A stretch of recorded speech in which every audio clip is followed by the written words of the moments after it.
Hello, this is Christina Barton. You're watching Black Tea News.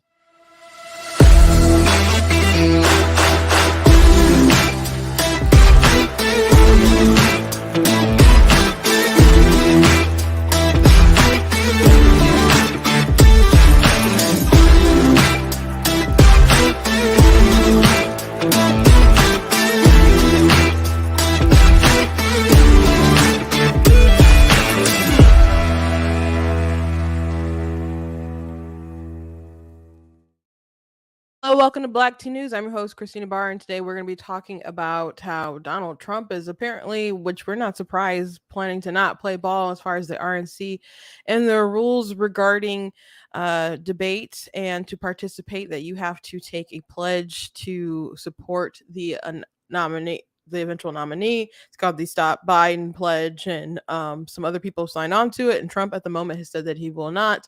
And like you guys know, I don't like to predict the future or anything, but if I had to put money on it, I would guess that he's probably not going to do the debates. But we'll see what happens with everything. But we'll be talking about that and some things I think the RNC should do. And you guys can agree or disagree, but I think I got a pretty good idea. Also, I want to talk about, this is a story that's been a couple of days old, or at least a week or so, I guess now. But the actor Stephen Amell, who's on Green Arrow, he voiced some concerns about the writer strike. I mean, the actor strike, and he said he supports his union, but he doesn't like striking. And people got so angry at him. And so I think it's a really big illustration of why it's not good to do why unions kind of suck sometimes. I think it's a perfect illustration as people are like coming at him for verbally going against something that his union overwhelmingly voted for. And but he still says he supports them, he supports what they're fighting for, etc. But so many people came at him so angrily because he had a disagreement. So I want to dive into that, and also some other things as well. But before we jump into it, I encourage you guys to go to blackteennews.com, check out different content on my website, different articles, different videos, etc. If you like what I do here, please consider leaving a donation at blackteennews.com/donate. Cost of stream, cost to run my website, and all that stuff. So if you can support, please consider supporting in that way. If you can, I thank you guys for liking, for commenting, for adding different people, for watching live, for watching back. But if you can go that extra mile, God bless you. Bible says you have not because you ask not. So I am indeed asking. But an article you guys can check out, I dropped one yesterday regarding the idea that, and I did make this a post basically on my socials too, but that there's these people who believe that it's a small government position to be pro-choice. And I just went through all that, why that doesn't really make a lot of sense. So you guys can check out that article and share it, because I do think it's pretty important. Oh my gosh, someone from Scotland. Hey, thank you for jumping in. Welcome. So you guys can check out that article and other things on the site. You guys can check out also different merch that we have. I made this shirt after the Gina Carano situation, that I'm not the victim you're looking for. And we haven't talked about this on the show, but Elon Musk did throw it out there that Twitter was willing to cover the legal fees if you've been fired for something that you said on the website. And so and they said there's no limit. I think they said something like that. So Gina Carano replied to that, and she's like, I think I qualify. If you're not familiar with that story with Gina Carano, I did a video. It was one of the earlier videos on my channel, so you can go back in the time machine and check that out.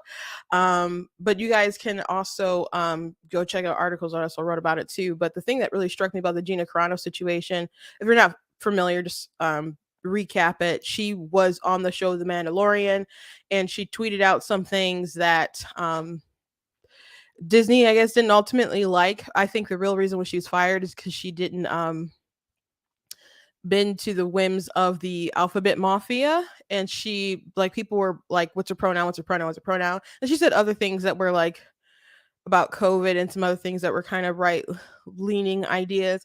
And so people were bothering her about pronouns. So she said beep bop boop, and people were really angry about it. And so she talked on Ben Shapiro's show about how basically they wanted her to go through a struggle session, I guess, with all these LGBT people on like a conference call. And she's like, why don't I take some of them out, have a conversation? I can look into their eyes. And so she wouldn't apologize in the way that they wanted her to apologize. So after that, they basically were done with her. And then they looked for an opportunity to fire her. And so she made a statement about people's reactions to COVID and how basically people were willing to sell each other out and stuff, and made a reference to the Holocaust and or the leading up to it at least. And um, Lucasfilm was like, "Oh, this we don't tolerate people talking about people's face." I'm like, bro, that's not even what she said. So she got canned. Um, Everyone found out the same time she did. It happened over the internet. So I have a few articles about it, but the video that I did some time ago is um, it was about 5 different takeaways from the whole ordeal. So it's a good recap if you haven't seen it. But um, that's initially why I made this shirt, because she's, people supported her. She was still willing to fight back, and I guess appreciate that she's was willing to just still stand up for herself and not go through the humiliation ritual and stuff. Um, but it'll be interesting if she decides to take some kind of action, especially as Disney is not doing well. The park attendance is down. And the parks are, where they get a huge chunk of their money from. They've lost some money on projects like with the Little Mermaid. Man, people were so mad because the actor for Aladdin said he didn't think the movie would make $1 billion, and it didn't. It didn't. And I think they're roughly gonna lose probably. We'll have to see. I don't know how it will do on digital, how else it can make money, but it looks like maybe it was gonna lose about $100 million. And you definitely don't want to lose money. And even if you spend all that money and you break even, that's not really what you want to do. So it made its budget, but they have to split money between the theaters as well.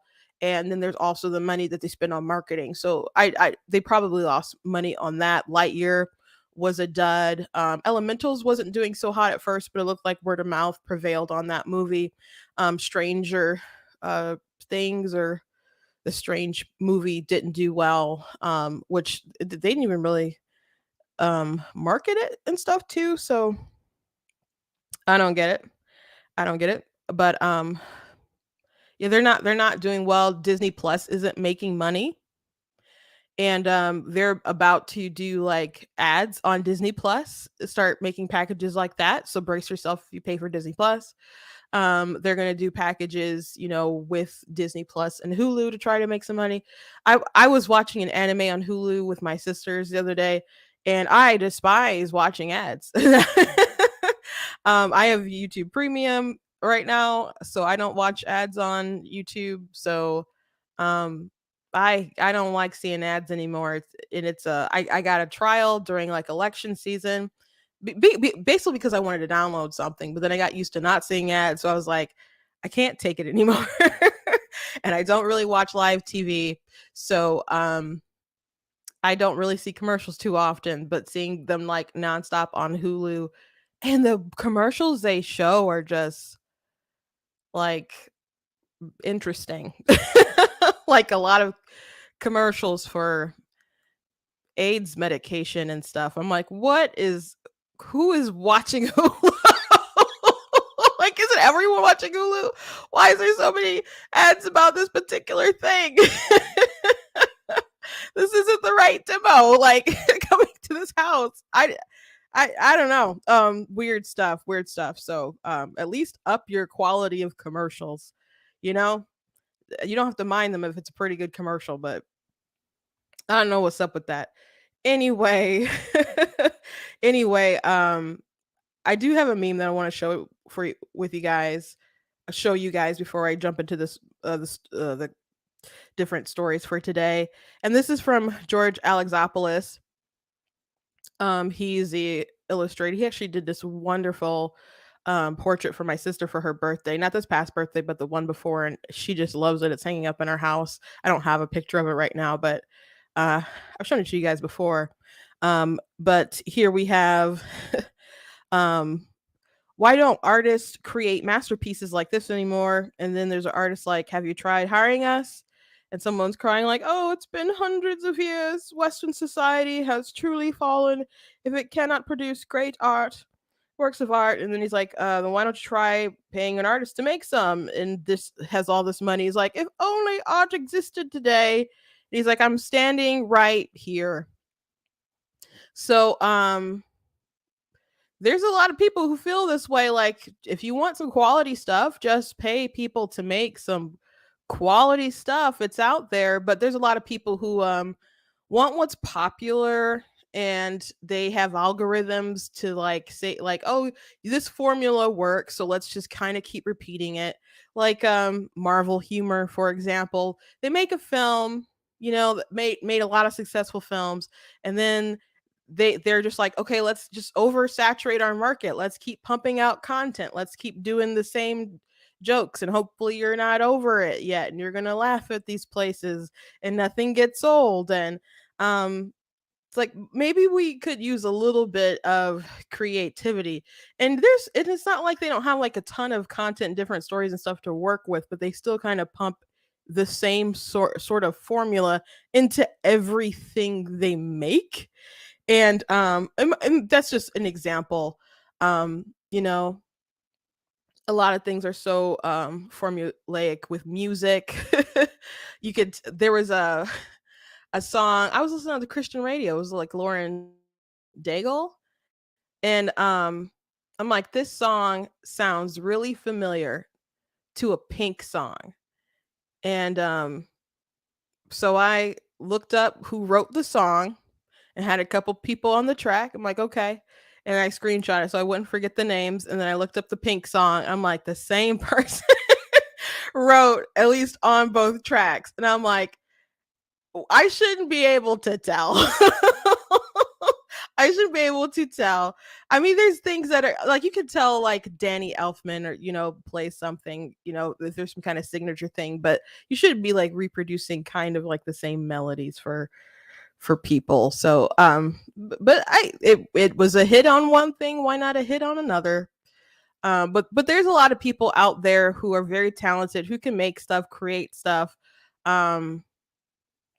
But people don't really want to give them much of a shot, or people don't want to pay for stuff.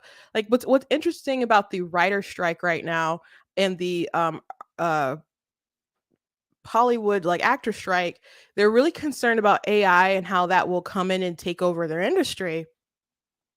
And I don't fault them for being concerned. I think people should really be concerned for that. But the interesting thing, there's so many people like on TikTok talking about it, supporting the people on strike and the unions and all that stuff. But what's funny is that I see people validate the need, or not the need, but rather the demand for AI every day, because they use these AI filters. Like, there's one like, oh, take a shot of you, and they'll put it on a professional like shot for like a headshot for a resume or something like that. And I'm like, you used to get a photographer, pay a photographer, and they would take a photo. Or, you have a photo, maybe you did it yourself, and maybe you'd pay someone to touch it up. You have like apps and all kinds of other things to do that. Or just, now you just have AI to do it. Doesn't even have to be your body. They just took something of your face and kind of arrange some kind of fake headshot, you know? Or there's these artists who you used to go to, like, I don't know, Comic Con to say, hey, I really like your style, how you draw Naruto. Can you draw him like a Viking? Like, oh, that's an interesting commission. Sure, I'll do that. People just generate I mean, AI stuff, and they make all these characters as these different things. And that's what they do now, as opposed to you finding like an artist to do some kind of commission to do that kind of thing for you, you know? Or I heard Freddie Mercury singing "My Heart Will Go On." That obviously isn't real. So people show that there's a demand for this kind of technology. So I don't know um if anyone is in the business of trying to stop it. That's definitely not going to happen, not just because um I don't know, there's money to be made from it, but you have the consumers that want it. So if you are out there and you're concerned about how certain industries and certain people will do because of this technology, ask yourself, are you actively using it? Are you actively using yourself? I mean, George is someone I've seen complain about, AI art, and I've seen other artists complain about it because they're like, it's basically copying other people's styles to generate what it puts out. So it's, kind of a complicated, plagiarism, and people still use it. So allegedly, someone at Comic Con, like the big one in San Diego, had to was kicked out for selling, AI art. But there'll be more people and more conventions. We can tell, I guess, if it's not, if it's AI right now, but um as it gets better, you know. But some people are called out for it and they're like, it takes, you have to know what things to prompt. And they consider themselves to be real artists, even though they can't fix the hands that look funny, because there is an issue with hands. It'll get over that though. So, um, if you really want good quality stuff or interesting stuff or diverse stuff or new and interesting ideas, there's people out there that can make stuff. But are you willing to fund that vision? Are you willing to pay for that material? Are you like willing to try out a few like indie books or like indie, whether it's indie comics or indie novels and other stuff? Or are you going to just, keep looking at formulaic bestseller lists that they, pump out, Just some interesting thoughts for the day before we got on. So anyway, I do want to do a shout out to, I got a sticker from Julio. Thank you very much. From New York. Thank you very much for your sticker here. If you guys do want to support on Facebook, you guys can send stars. On YouTube, you can do super chats. So thank you very much. And if you do want to support another kind of way, you can go to the website. The link should be in the description. So anyway, Donald Trump is not planning on playing ball with the RNC as far as signing the pledge, at least as of right now. So he was asked about it, and he said there's some candidates that he doesn't know if he wants to support. He didn't say specifically. I find that very interesting because I don't know who he's talking about. Because the pledge is like a beat Biden pledge. So at the end of the day, you may not like everything your Republican counterpart might put out there as far as policy. But is he better than the crazy stuff that Biden will be doing? I think in most cases, yes. So who is it that he's referring to that he doesn't want to take the pledge to support them? I think the greater threat or greater question is, and Trump has like thrown this out there in the atmosphere, is that he could run, third party. He could run as an independent. Um, I think that's so messed up. To even kind of threaten that out there, let that hang, or the fact that we don't know for sure whether he would or he wouldn't, because that would be a guaranteed loss for Republicans, and Biden would just be president for another 4 years.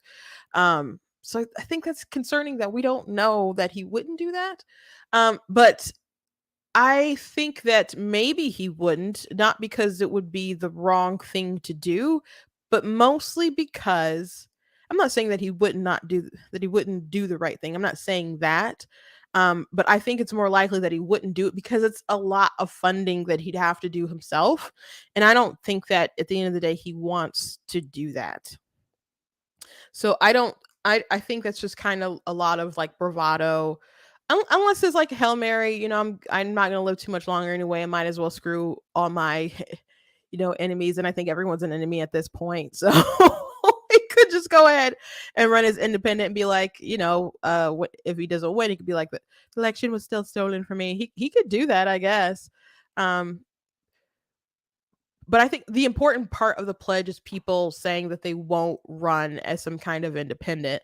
I don't think it's that big of a deal that, like, I don't know, let's say Tim Scott was the nominee and Nikki Haley went out there to, to go out there and stomp for him, or if it was Ron DeSantis and Nikki Haley, like, are you really gonna maybe from the state that she's from, but if all around the country are gonna be like, oh, I'm gonna super vote for Ron DeSantis because Nikki Haley told me to. I don't think it really works like that, you know. And again, it could be fine and pump up in the polls in the places where they actually govern and so on and have some influence. But I think the most important thing is their guarantee that they won't run third party and that they won't try to sabotage. It's important for them not to sabotage. I don't know how much their endorsements will do. But going out there and sabotage and trashing, that's not good, obviously, for the nominee. But the thing about the pledge, though, I don't know what kind of repercussions the RNC would take if they didn't meet the end of their bargain. I guess they could always sue them or something, but are they going to do that in the middle of a campaign season when there's so many other things to worry about and accomplish? I don't know. So it could be a pledge that has absolutely no teeth to it. I saw some people saying like, Chris Christie's going to sign this pledge and then participate in it in the debates and then not even mean to follow through on this pledge. I don't know exactly where people are getting that idea from, but let's say that's the case with Chris Christie or anyone. What kind of teeth are they going to have to make them obey the pledge? Like if Trump decided to sign on to the pledge, what are they going to do? Are they going to take him to court? If he's not the nominee and he won't support them? I don't know. Are they going to just wag their finger and try to make him look bad, or because you're not going to make him feel bad? But something I think that they should do that now, there's other like polling requirements to get into the debate. So a lot of people you see like in different polling or straw polls or whatever, they're not going to make it on the main debate stage. So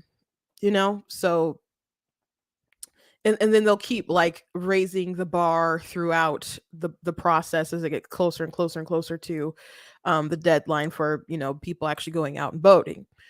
But I think that it would be better for them to make people pledge money to the nominee.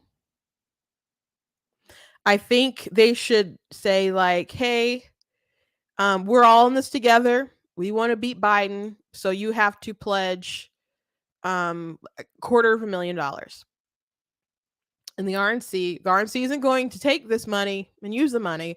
We're gonna, hold it. Like they're not gonna reassign it for like outreach or I don't know, data or something. They're gonna hold it, and it's going to be used for the campaign, for the nominee. So if everybody who wants in to get on the debate stage to have a chance to talk and address the American people and show that they compete, have them, put some skin in the game to be like, okay, I'm going to put this money in. I'm obviously running for the nominee.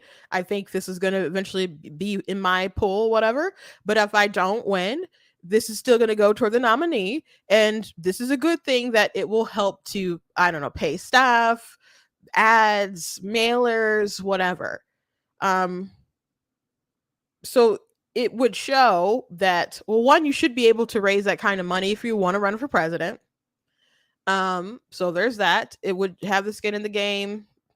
It would dissuade people. A lot of people get into politics and want to do running for high office, knowing that they can't win for some kind of notoriety. Maybe they're, Beto O'Rourke was not going to win the president, for example, right? But he ran a little bit and he had the most wildest policies, especially on firearms. And then he decided to run for governor of Texas, and it didn't work out so well for him. But he ran a little bit for president after he lost the Senate campaign. So sometimes people run for things knowing they will not win to get some notoriety, to raise some money, to raise a star a bit. Maybe they'll have some deals made and they'll get into the administration somewhere as they make deals with the person who's actually going to win. and maybe sometimes people aren't running to actually be the president. Sometimes they're running to be VP, which sometimes it's like a waste of time because they might just pick a governor from somewhere anyway. You know, so you could take that gamble, but a lot of people, it's a money game, it's an influence game, and I really kind of annoys me. And I've talked about that before. Like Chris Christie has no real shot of being the president. Maybe he does. If he's a wise man, I don't think he'd think that. And I don't think he's stupid. So I question every day why he's in there wasting everyone's time. Is it just so he can get an invite on, I don't know, CNN and MSNBC? I don't know. Is it just to raise money and be in the game for a little bit while? Was it for ego? I don't know. But it's not because you think you're going to be the president. You're just shaving off points from somebody else.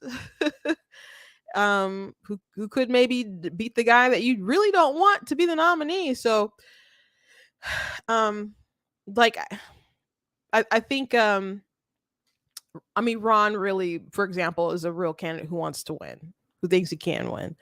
Right now it's looking like nobody's gonna stop Trump. That's what it's looking like. It's still too early to tell, and there's a lot on Trump's plate, obviously, with the indictments. I think Nikki Haley really wanted to be the president. She's not going to get that traction, but I don't know. Once someone actually starts winning a primary, like we'll see what happens in Iowa, and then people will start dropping out, and we'll see how things shape up. We'll see. But Chris Christie doesn't have a snowball's chance in heck at all. So maybe if they had to pay a big fee to get actually even get in the race, they'd be like, I don't know about that. And it's not so like off the wall, because actually in Michigan, for example, we did start having at the Michigan Republican Party level that you have to pay, and I don't remember the amount, pledge a certain amount to like the nominee for like attorney general and lieutenant governor, or maybe that's to help dissuade people from running campaigns, people who can't raise any sort of money, and then people just to run campaigns to get their name out there and just kind of do whatever. Like they want serious candidates out there. And if you're saying like, well, that's pay for play, people are running for president. You have to be able to raise a lot of money. If you can't raise something like $250,000 and then give it to the person who's going to beat Biden, I don't think that's a hard ask. And it's definitely not a hard ask for some people who maybe they can't raise money, but they probably have a lot. Like Vivek could just write that check himself. But we'll see. Another interesting thing before I move on with the RNC that they're doing is that, and some people complaining about this, doesn't really look great, but Fox News is telling the stations like, we have exclusive rights to all this content regarding the debates, and you should not be sharing it. They just have all these really strict rules on it, and some people are like, the Super Bowl isn't even like this. So let me see if I can go to it real quick and read some of this stuff, but it's just really, really strict, really crazy. Fox News is telling everyone in media not, this is Chris Stigl who said this. Fox News is telling everyone in media not directly affiliated with them the August 23rd Republican debate is exclusively theirs, and no one is allowed to air any clips of the broadcast beyond 3 total minutes, and never again after a 7-day window. In other words, they're treating this debate as if it's the NFL or MLB broadcast. It's not. This has never been done and deserves a legal challenge. And Dana Lash was like, nah, it's worse than the Super Bowl restrictions. So can you imagine, like, if you're CNN or you somewhere and you want to play a clip of a crazy thing that a Republican said, or crazy thing, or good thing, it's probably gonna be crazy that they want to criticize, but their news broadcast, they want to talk about what the potential president of the United States is saying. and Fox is gonna be like, oh no, you can't air more than 3 minutes, and you can't air anything after 7 days. We air things, they air things way past 7 days. That's crazy. Or what happens when people want to put stuff online? So if we need to cover things here on the debate, is everything just going to get flagged by YouTube because Fox News is going to claim copyright? The, there's going to be lots of things that people want to discuss, people want to use. People are going to use different takedowns, like, oh, I had this moment and I took down, Trump with this, or took down DeSantis with this, or Christie with this. Like, different campaigns are going to want to use that content, share it around, and different, like, influencers and different media networks. It should fall under fair use with news commentary. you know to be so strict with it. Now, I can understand if they want that money. Sure. But at some point, people need to be allowed to discuss what's going on and what's been said. So the strict rules that they're having with this, let me see if I can read through all of it really quick. Fox News has secured exclusive media rights to the Fox News Republican debate, which partners Young America's Foundation and Rumble, taking place at the Pfizer Forum in Milwaukee, Wisconsin, airing the Fox News channel, as well as Fox News Radio, Fox News Mobile, and FoxNews.com on August 23rd, 2023, beginning at 9 p.m. Eastern Time, ending at 11. You are hereby advised to respect Fox News' exclusive rights to the debate by not broadcasting, transmitting, selling, licensing, giving, bartering, exchanging, or otherwise disseminating the debate or any portion thereof, regardless of whether Fox News supplied you the debate or if the debate or excerpts were supplied to you by other sources. So Fox News supplied to you, you still can't do it. Permission to use the debate is only granted if the following restrictions are adhered to in appropriate, unobstructed on-screen credit. It's like courtesy of Fox News or whatever. Usually when you watch Fox News or something, I'll say courtesy of. Must appear in the upper left or right-hand corner of the screen during the entire debate excerpt, and the debate excerpt must be introduced with an audio credit. In the Fox News doesn't do all that. In the debate of the Fox News channel on radio, each excerpt must be introduced with the same audio credit. Well, I get maybe it's just on radio. You have to do the audio thing. I don't know. During the 7-day period described in paragraph 4, you may not air more than a total amount of 3 minutes of excerpts from the debate in any one program, including video and audio. The excerpt footage. So if I played like 2 clips that were both 2 minutes, I'd be screwed.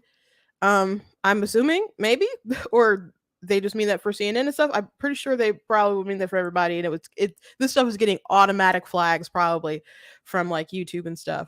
The excerpt footage must be taped directly from Fox News telecasts or obtained directly from Fox News and may not be obtained from any other source, such as satellite or any of the forms of transmission. Additionally, only excerpts that have been telecast by Fox News in their entirety may be used. Under no circumstances may an excerpt of the debate or portions thereof be used beyond the 7-day period beginning August 23rd and continuing through August 30th. No archiving is permitted. The debate excerpt may only appear in regularly scheduled network and local news programs in which news stories constitute the main feature of the program. You may use the debate or excerpts thereof on the internet only by the way of video embed function on the foxnews.com video player for as long as Fox News shall make the debate available on its video player.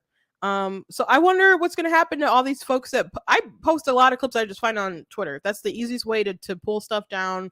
There's different organizations who like look at stuff and post stuff on Twitter there's a one site I go to that's very easy to download it and stuff.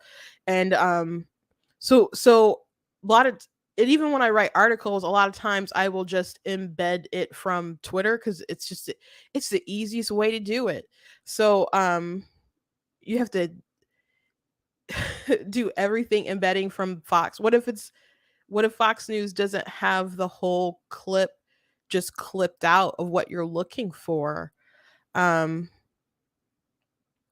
Please advise your affiliate subscribers and any other entities to which you provide material to broadcast any of these restrictions. Please inform them that they may only use debate excerpts in their local programming. Any use of the debate excerpt as specifically described above or permitted pursuant to Fox News agreements and its subscribers and affiliates would be regarded as a violation of our rights and may subject violators to liability under applicable laws. Fox News reserves all rights and remedies in the event of any violation of its rights. So I don't know how the RNC feels about all that, but that's what Fox is saying. And I don't know if it's just like we need them ratings because Tucker ain't here, etc. Um, I don't know. This seems like a lot. I mean, I guess I haven't looked at the all the broadcasting stuff for like NFL and Super Bowl and stuff, but people are saying it's pretty bad. It seems kind of bad. I don't think they should be. If CNN wants to talk about what happened last night on the debate, I don't think that they should be limited to 3 minutes of the clips. What if there's a lot to talk about? You know, and you can hate those guys all you want, but they're still you can not trust them, but they're still a news organization ish, news-ish, we'll say, at least. So it just kind of sounds like a mess. But it should make entertaining TV. I was at one of the debates in 2016. They came to Detroit. We were rowdy, man. I wasn't rowdy, but we were not. We were not a quiet group. We were not a quiet group. Not in the least bit. Not in the least bit. On a side note, before I move on to the story about the Stephen Amell, Senator Rand Paul is going after Fauci, and he has been going after Fauci, but he's actually trying to get him prosecuted on perjury. And Fauci's very careful with his words when he was being questioned, but he would say we weren't funding gain of function research, and that just wasn't true. He kept saying, we kept trying to kind of change the definition of gain of function research, but there were some communications. So behind closed doors, they totally knew and were concerned about the origin of COVID being due to gain of function research. So Rand Paul is concerned about it going anywhere because in this climate and with Garland, he doesn't feel that if you're a Democrat, you're really going to be prosecuted. And this is a very serious thing that happened with COVID, and the trust that was broken between particular institutions, the amount of people who died, and how it really ruined our economy. So many people lost jobs. Children are still behind in their schooling. We suffered so much with our civil liberties during that period of time. And Fauci, who was like the face of much of it, was just, he lied a lot to everyone's face. But the gain of function research thing, they did not want people to connect those dots. They didn't want people to suspect that the Wuhan lab had anything to do with it. And when Trump brought it up, the media and folks were acting like it was like a crazy thing. And then maybe like a year or so later, I was watching a news report, and the media was like, look, like Trump was right about this, but you can't blame us for not trusting him because he has no credibility. And I thought that was so funny because I'm like, why did you guys are the reason he doesn't have any credibility. I'm not saying he's never dishonest or anything like that. I wouldn't bother saying something like that. At the very least, he's a master exaggerator. I say that, but when you run news stories like, he's a Putin plant, and that he, got peed on by Russian prostitutes, which wasn't true. That was like the Steele dossier kind of stuff. that he's afraid of stairs. Like that, when you run stuff like that, that the president told people to drink bleach. When you run stories like that all the time, yeah, you're gonna blow someone's credibility, but not because they deserve to have their credibility totally blown. But you need to ask the questions of, is the thing that they're saying actually true, and not just coming from the source. Like you can weigh that in, but why the charades? Why lie to so many people? Why keep so many people in the dark? Why keep so many people in the dark about all this stuff? So I hope Rand Paul and his crusade could seek some kind of justice for the people and hold Fauci accountable in some kind of way. But it doesn't seem like we have the right people in place to be able to do that. And that's unfortunate. That justice is it's not blind. It could definitely see who has the R and a T next to their name. It's so crazy to me that there's a headline that I shared on Facebook with Politico, and they deleted this, but this was a tweet of theirs. They said GOP House Oversight Chair James Comer rolled out a new memo identifying over 20 million in payments from entities or individuals from in Russia, Ukraine, Kazakhstan to Biden family members. But the memo doesn't show a direct payment to Joe Biden. So everybody in the Joe Biden family getting paid. Everybody's getting paid. Brothers getting paid, sons getting paid, you know, Bo's widow thinks getting paid. Everybody's getting paid. Everybody's getting paid. Friends getting paid. Hunter's paying Joe's bills. Like he's told his daughter that, like was complaining or whatever. Their accounts were joined, and they're just like, we just there's no smoking gun though. Nobody wrote a $20 million check to Joe Biden, so it can't be can't be any corruption. That's just crazy GOP nonsense.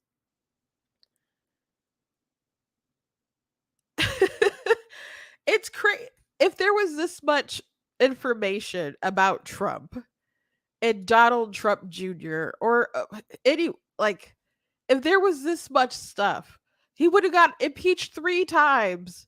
But what's crazy, I'm writing an article right now. I'm going to put out a I think an elaborate video about this. It's just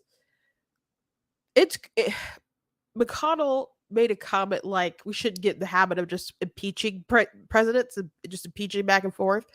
But bro, the thing is that they impeached Trump though, and they impeached Trump on things that Joe Biden actually did to cover up more things that Joe Biden actually did, like bribery. That is something to get impeached for. Trump got impeached for obstruction of Congress. That was one of the things. That was dumb. That was a really dumb thing to add on there. But also, it was abuse of power. And if you look into the abuse of power, they were upset because he had that phone call with Zelensky, and he wanted them to look at the CrowdStrike, which was a theory about election stuff with a server or whatever. And they were really mad. Like in the impeachment, they're like, he looked at this discredited thing. Well, he can look into it if he wants to, I guess, or ask about it. I don't think asking questions like that should maybe be an impeachable offense. Just because you discredit doesn't mean that somebody else can't follow on their conspiracy theory, right? So they mentioned that, but they also mentioned that Trump asked about him looking into Joe Biden and the firing of Victor Shokin, who was a prosecutor who was looking into Burisma, an oil and gas company where his son was sitting on the board. And Trump probably wanted him to look into it because there's a video of Joe Biden saying that they were going to withhold money from Ukraine, $1 billion like loan guarantee. They're going to withhold that unless they fired this prosecutor who happened to be looking into a company that his son was on the board just because his name was Hunter Biden. Not because he had any skills or anything useful for the company. He was sitting on the board because his name was Biden.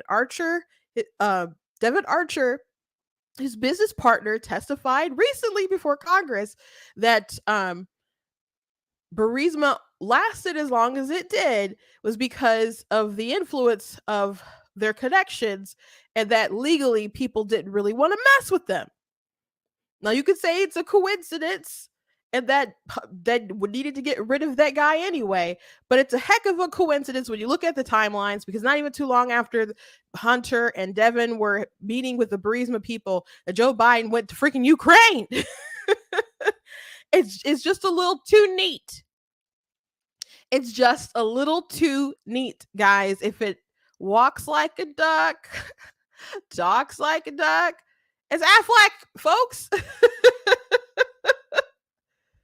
But they want you to just, I don't know. They're saying catch me if you can.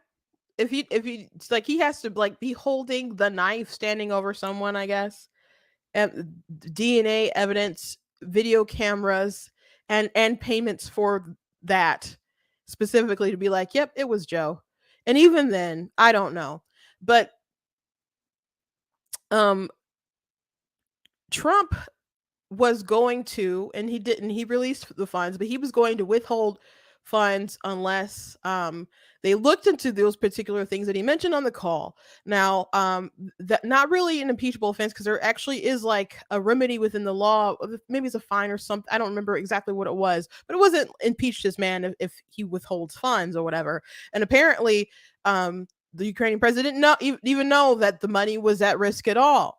But so this thing that Trump looks like he did or allegedly did or whatever is something that it looks like Biden really did do. But on top of that, there's all this money coming in that looks like bribery. And no, it doesn't have to be particularly in his bank account. You know, Hunter again said he paid for his dad's stuff, or his dad took his money or whatever.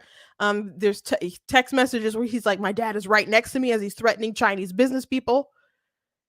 And there's evidence that they were together or in the close proximity to each other. So it's probably true that his dad was there as he was threatening people via text. Joe Biden has repeatedly lied about knowing about talking to his son about business dealings, knowing about it, talking to his business partners. The story just, the goalpost keeps moving. The story keeps changing. So if it was worth impeaching Trump over what they impeached him over, at least the first time anyway, how can you say it's not valid to impeach Joe Biden over what is going on right now? And then when Trump questioned him on the debate stage about Hunter Biden and the laptop and his associations, I mentioned this the other day, but this is really crazy, guys. I want you to think about this. Joe Biden was like, no, there was all these intelligence people that said there's nothing to this, and this has all the earmarks of Russian propaganda or misinformation or whatever. So the laptop was real. Biden knew it was real, obviously. Hunter obviously knew it was real. His people knew it was real. The FBI knew it was real. The intel letter was arranged by Anthony Blinken, who was on Joe Biden's campaign, who's in his administration now. So Joe Biden is bragging about this letter that he had organized to absolve himself and his son. And it's like, oh, all these intel people agree that it's Russian propaganda. So now it's true that it's real, but he's lying to you. He's lying to the American people, so you will vote him to be president. He's lying to you. And at the same time, he's blaming a nuclear power of wrongdoing. Blaming them, saying this is basically Russia, like election interference or whatever that they're involved in. That's freaking crazy, guys. That's no small thing. I know politicians lie all the time. That's a pretty big lie. That's a pretty big lie that should have big repercussions for Joe Biden. He should not be reelected. Not only should he not be reelected, he should be impeached. Now, he's not going to be impeached. I mean, he could be impeached, like, in the process of the House, but they're not going to vote it through in the Senate for him to be impeached or whatever, unless there was some kind of like Democrats are like, we got to throw this old man overboard to save ourselves kind of thing. But I don't foresee them doing that. So he so they is there any reason to not do the process? I don't think so. I think they should probably, because it's warranted. It's not just tit for tat. It's not just tit for tat. So I don't know what's going to happen, but it seems like the Republicans in the Senate aren't even into it because McConnell's like, they should keep. I'm glad they're digging, and I hope the American people at least make a better decision because this man doesn't think he's going to face any repercussions. He thinks he's going to get away with everything. And I was talking about this last night over my parents' house, and my mom said that they always get away with it. And I'm like, that's true. They always get away with this stuff because he's sitting there in the White House.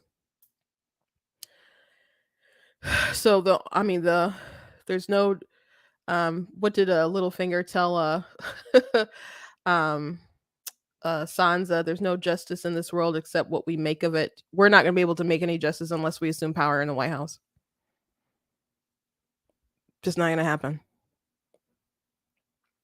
Anyway, let's talk about this Stephen Amell situation. It's really interesting. So right now there's a writer strike, and they've been striking for like 100 days. And there was an article recently like, oh, things are getting grim for them. And I'm like, imagine being able to strike for 100 days from your job. But so they're striking, and then the actors decided to strike as well. And so Stephen Amell wasn't a fan of that. And so he was asked about it. He was at a convention. Now he was on the Mutant Ninja Turtles movie as Casey, right? That was that film. And he was also on Arrow. That's how most people know him, as playing the Green Arrow for years in the Arrowverse that launched on the CW and stuff. And so he also was on did an episode of American Ninja Warrior. He did pretty good on the course. That was a pretty exciting thing because does a Sam-A-Lot on the show. So I was very excited to see him at least give it a go at the course, because man, I love, that's only like sports thing that I like watched and was obsessed with American Ninja Warrior. But he was at a convention. A lot of these people go to conventions, to Comic Cons and so on, to talk to fans about their work, the things that they love.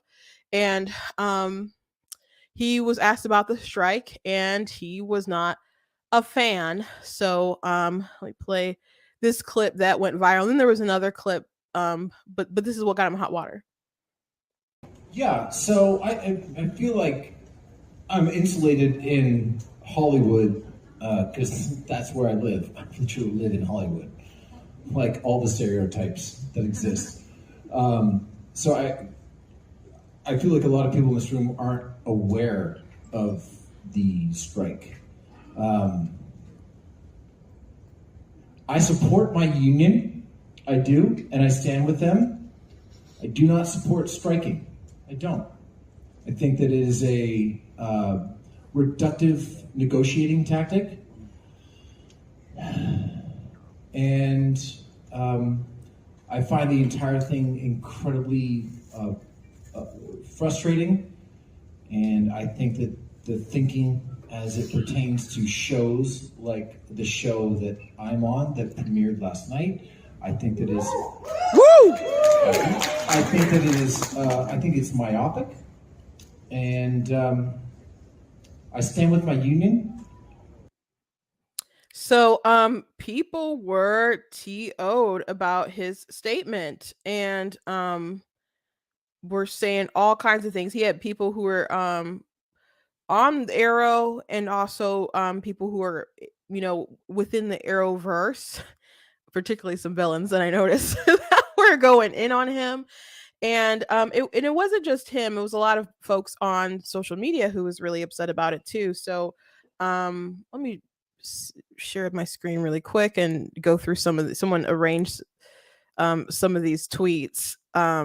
that people put out about this.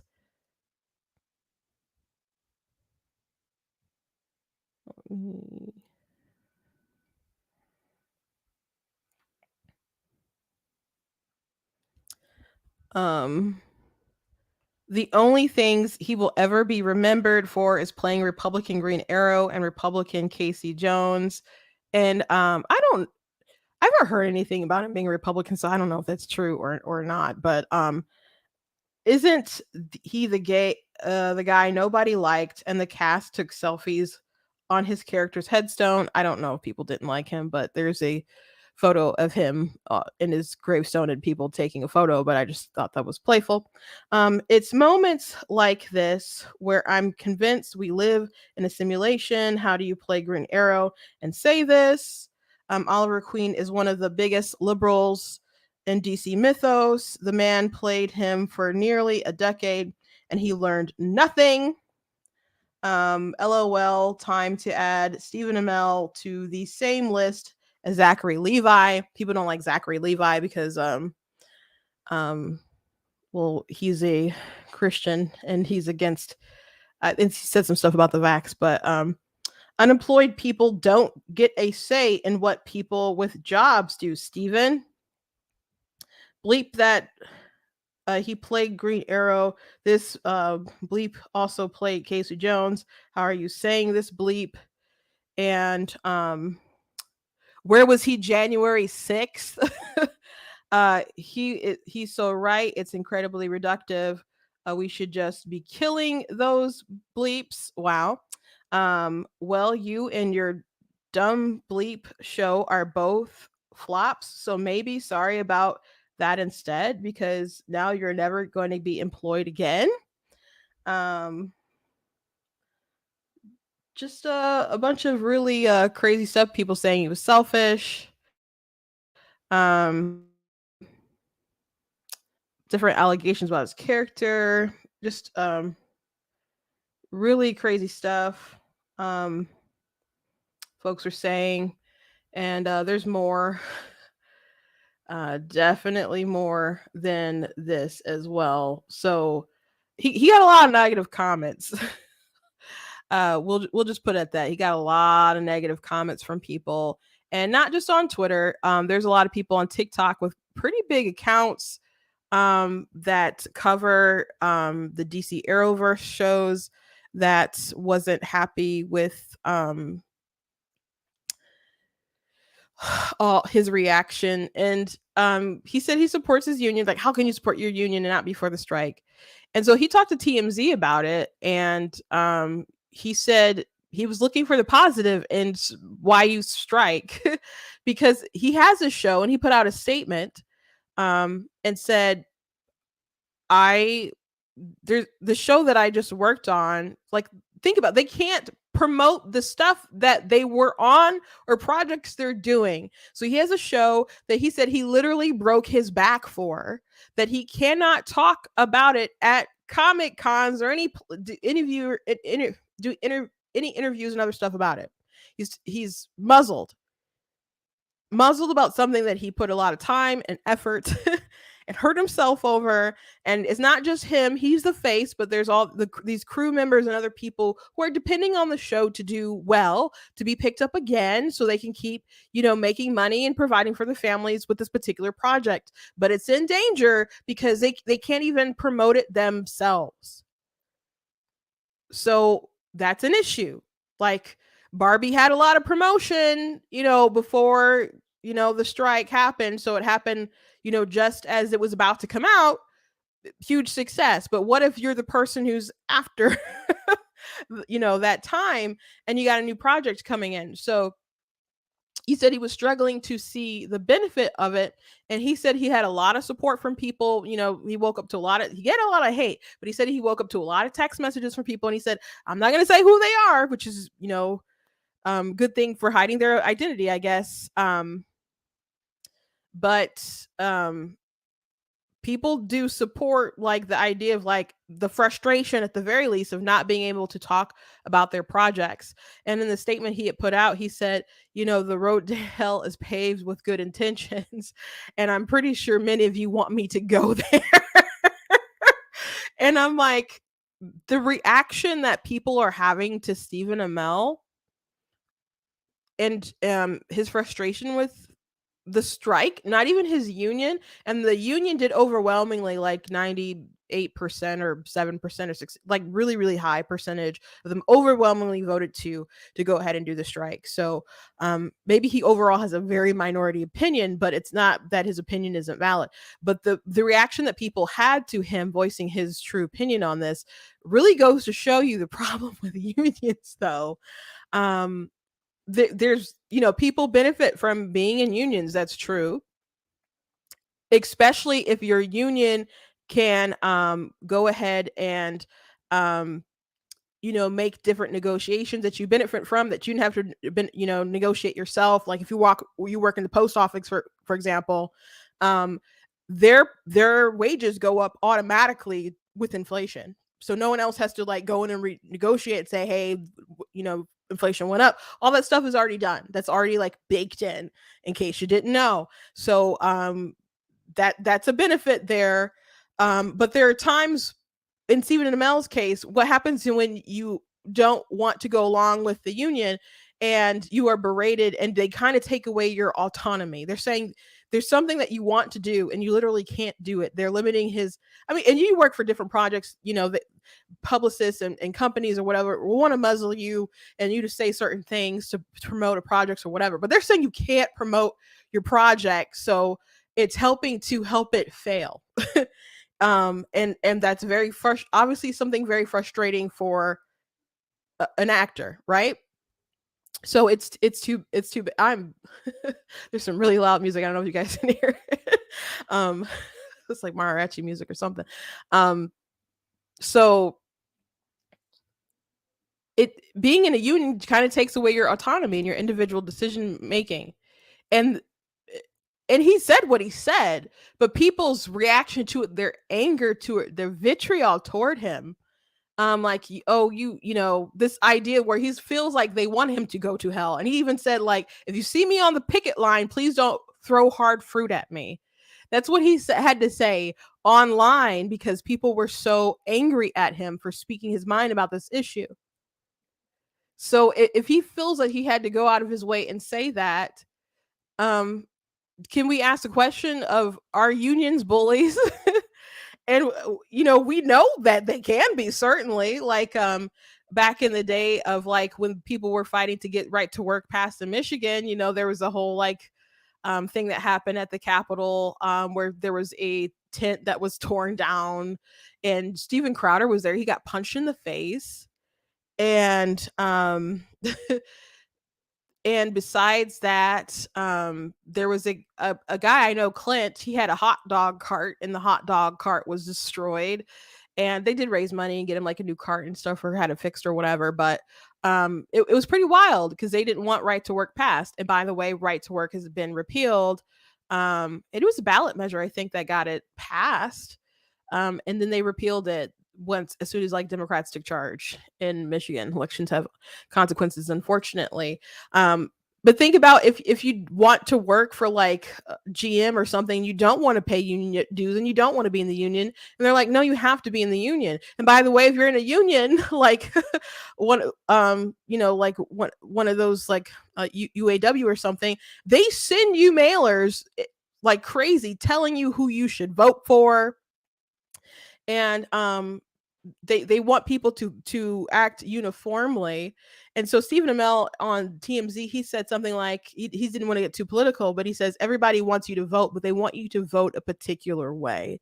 So they act like they want you to participate and stuff, but really a lot of people don't want your voice. They just want you to be an echo chamber and to prop up what they want to say. So it's unfortunate how much outrage he got when I and I don't know what you guys interpreted his video as, but I totally understood what he was saying in that particular clip. Like I didn't even feel like his statement where he kind of like cleared it up needed to be said, really.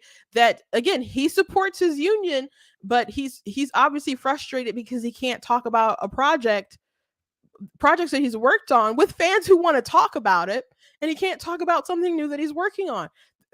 How come we can't understand that frustration and respect that frustration? Like other some people have gotten a really big, I mean, Barbie made $1 billion.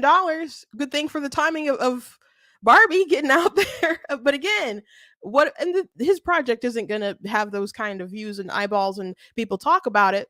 But obviously there's some projects that aren't getting any sort of fair shot at all. And some companies are playing back old interviews um for different projects, like the Haunted Mansion, which I don't think is doing well at all. I heard it wasn't good. But I saw them playing old interviews that they had already made about it on like different local stuff. So what if you don't have anything and there's just no promotion? My sister and I were talking about the Snow White situation with Rachel Zegler and Gal Gadot, and they keep saying stuff like, "Oh, it's not 1937 anymore," and Gal's like, "She's not gonna be saved by the prince," and they've said this in a couple different interviews, and so my sister's like, they must have been coached to say that, like, um, maybe not, but like if they're saying the same thing over and over again in interviews, like maybe that's the thing that they want people to take away, which is really bad because people are having such a bad reaction to them trying to reinvent Snow White and just crapping on the story and the character, especially because there's also like interview with Rachel saying that she didn't really like the movie, she thought it was scary.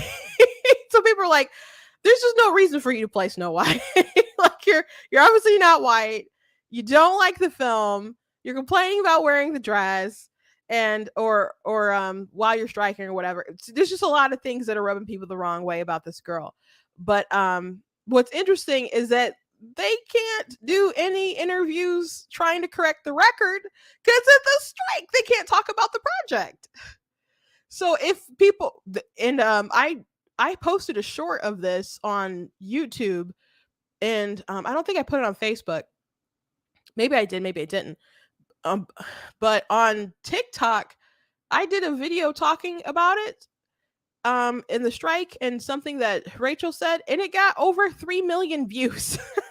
It got over 3 million views, and a lot of people have stitched it and had similar sentiments about her attitude, and have also gotten a lot of views as well. So it's a very hot topic for sure.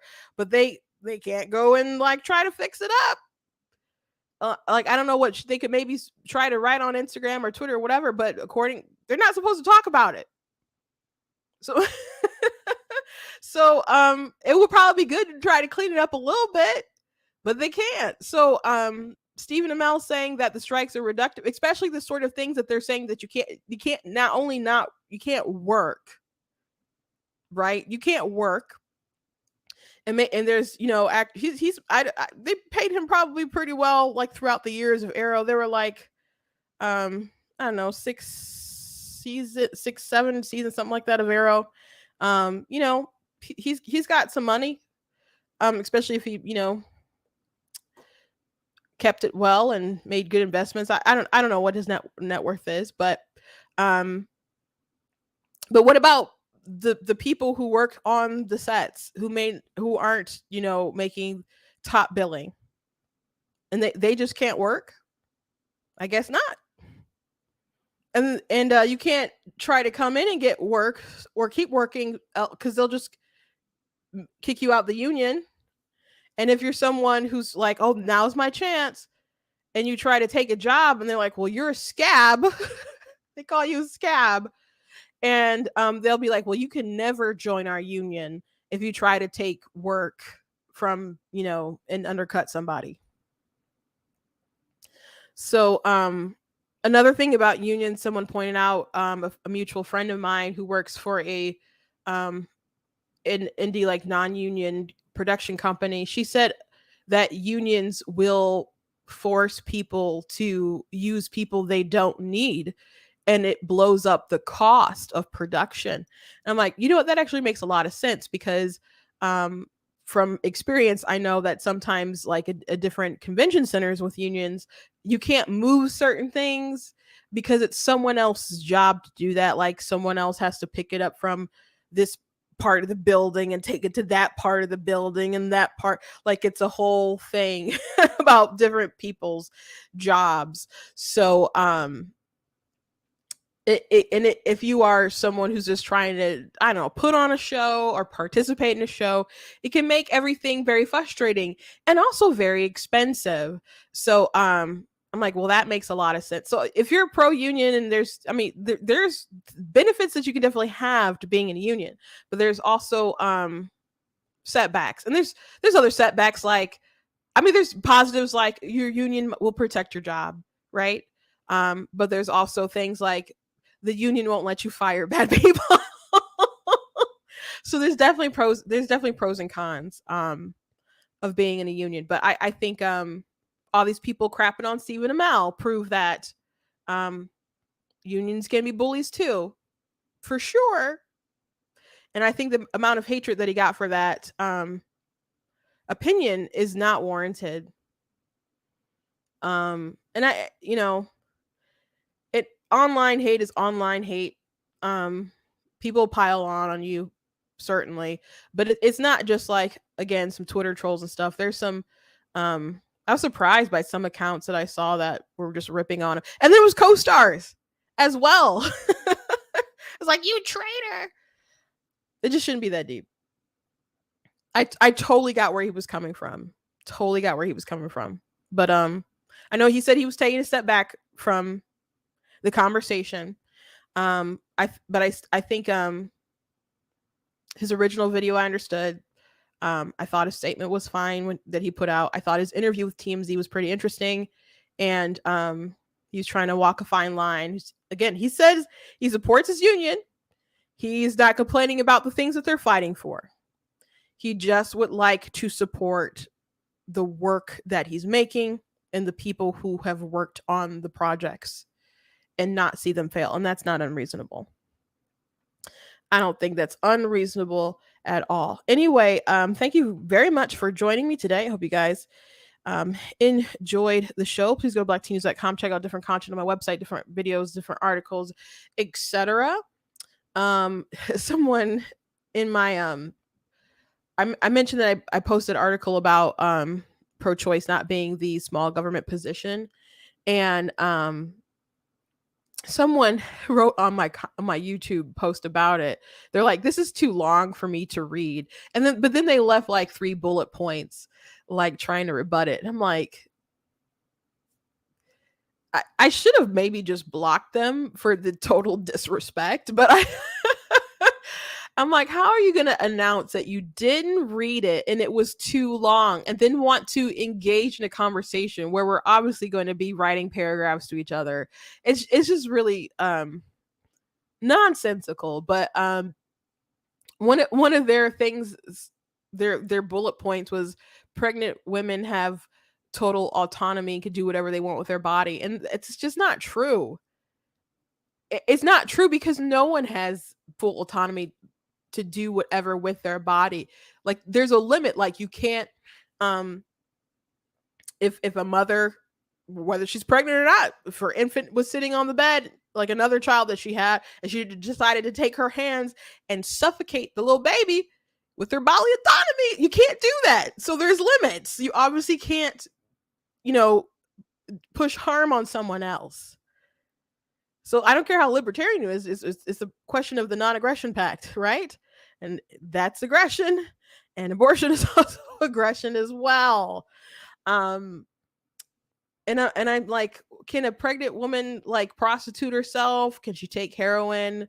And then instead of answering the question like, "Oh, thank you for providing an example for why someone would need an abortion because it's a perfect candidate," I'm like, it's not like there's stuff you can't do. You don't have full like autonomy, and I wonder.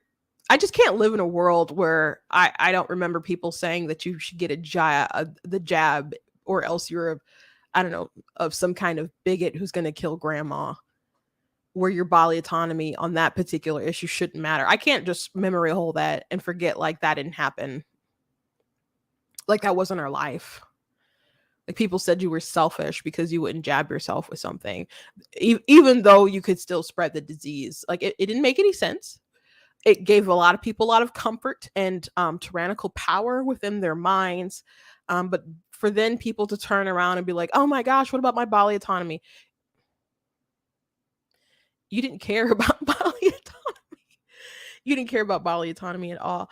Um, I know it said it was going to let you guys go, but there's a clip from Sam Harris that I would like to show you guys. That's pretty wild. Let me see. I don't know if I liked it or if I retweeted it. Sam Harris is broken. Sam Harris has such wild Trump derangement syndrome. I don't know. I don't care if you still like Trump or you don't like Trump anymore. You can acknowledge when someone has like pure Trump derangement syndrome. We talked about Sam Harris quite a bit, but Sam Harris was the one who had a viral video saying like he wouldn't have cared if Hunter Biden had a basement full of like dead kids or something on his laptop. He's still like, this still has nothing to do with Joe Biden, and nothing of Joe Biden's corruption is even worse than Trump University, which is wild to me. Or he didn't think it was possible for anything to be worse than Trump University. But he was had some wild beliefs about the vax, and he had a, it might have been in that same video where he talked about instance or it could have been another one, but he talked about like essentially said something along the lines of he kind of wished, or it would have been good if COVID was more deadly because more people would have I don't given more authority to the government is basically the gist of it. And then he's angry when people frame it that way, like it's like it's insincere. And but he keeps saying things that are kind of along those lines of justification. So he was on Impact Theory, and so this clip is going around, and I want to share it with you guys because it is pretty wild. And this is someone who's like supposed to be a huge intellectual, and he's a, you know, big atheist, like a new atheist and stuff. um anyway, here we go. But dial up the deadliness of the pathogen. Give us something like, airborne Ebola that incubates for a month. You don't know you have it, and you walk around spreading it, and it's got, a 75% fatality rate, and it's mostly killing kids. No one gets to make that choice anymore. I mean, then literally the cops come in and vaccinate you. And I would say that all of us would agree to that. The moment, again, that you turn up the lethality on the pathogen, you turn up the effectiveness of the vaccine, you turn down the risk of the vaccine. Give me a truly safe vaccine where there's not even one documented case of vaccine injury, right? So then you just have to be completely crazy to be worried about being vaccinated in that kind of environment. Then it's just a no-brainer. Then we just don't tolerate a diversity of opinion because the stakes are too high. It's a full-on emergency. Bodies of kids are being stacked up in parks, right? There's so many of them, we don't know what to do with them. We've got these mobile morgues, and we have a vaccine that actually works. And then we've got RFK Jr. saying, maybe you don't want, maybe you don't want to get the jab on Rogan's podcast, right? That's the world I've been worried about ever since COVID. So he's arguing at a point like it seems like this particular clip, I have to find like the larger discussion, but this is like reminiscent of other things that he's been saying, that because of the distrust that's sown in the institutions, like what happens when something next level dangerous kind of happens, and yet you're still listening to opinions like, you know, that are skeptics. Can you possibly get to a level when you make a vaccine or any drug or something that doesn't have any sort of side effects or risk or whatever? So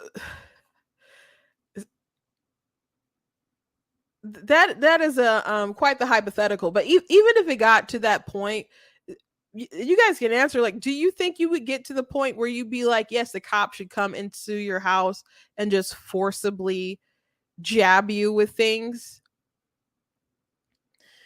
If there's ever an emergency that merits that kind of force, um they will create it. If they can gain that much power, or who's they, the right kind of person at the right time who wants to assume that kind of power, and hopefully that person does not come. But the government exercised too much authority throughout the pandemic over information that didn't even make any sense. Like we talked earlier about Fauci lying about gain of function research, which he lied about a lot of things, flip flopped on masks and other things like that. It didn't make sense for people to. We just talked about bodily autonomy, and people were like, you got to take the jab. You're a grand mal killer, even though it didn't stop you from spreading it. Like, so many things did not make sense about people's mentalities, but they can wig you out to make you so militant about something. So yeah, maybe there'd be plenty of people, too many people, who would be like, yes, the cops should come in and stick you with something. But hopefully there will always be people who ask questions, whether they're right or they're wrong. You still need someone out there to ask questions, because a lot of people who were right, they wanted to ignore you. There are women out there who are always talking about how their menstrual and other things were impacted, but people didn't want to listen to them. From the very beginning, women were talking about it. And it took like a year before they're like, it does affect your periods, but it's okay. Why do you deserve any trust? Why lie? Like, why not just say, yes, it can impact your menstrual? Because they didn't want anyone to have any sort of apprehension. It was so many mind games. So I do think people would have reacted differently if COVID, for example, he used Ebola or something. But let's just say COVID was something that was taking out kids. Like, let's say it was flipped, and instead of like how deadly is for the elderly, it was that deadly for kids. People, you wouldn't need cops to come knock at the door to jab people. People would be lining up saying, like, I want to save my children, because that risk assessment would be different. But the risk assessment, like the level of authority that they push on people was not warranted. It wasn't warranted. And some people are like, oh, well, you guys, you happen to be right. But it's not because you were right. You were just skeptics. And it's like, no, they were right. No, some people are just skeptics, but the data didn't support your craziness. Not the level of the craziness that you had. Not the level that you were at. Not the level that Sam was operating with, and other people like him. But no, we should always have people willing to gather around and discuss what we should or shouldn't do, and if people are infringing upon our liberties. And I don't disagree that if there was a big crisis and it was more lethal and it was hurting kids, that there would be people who would want the police to come in and just give you absolutely no choice and use that sort of force. That doesn't mean that it's justified at that point. And I don't think it would get to that point, because most people would say, like, go ahead and stick me. And at some point, herd immunity should be jumping in. But even in areas with COVID where people had high, like, participation rate with the jab, it still wasn't enough, and they still wanted more people to do it, even people who had prior infections.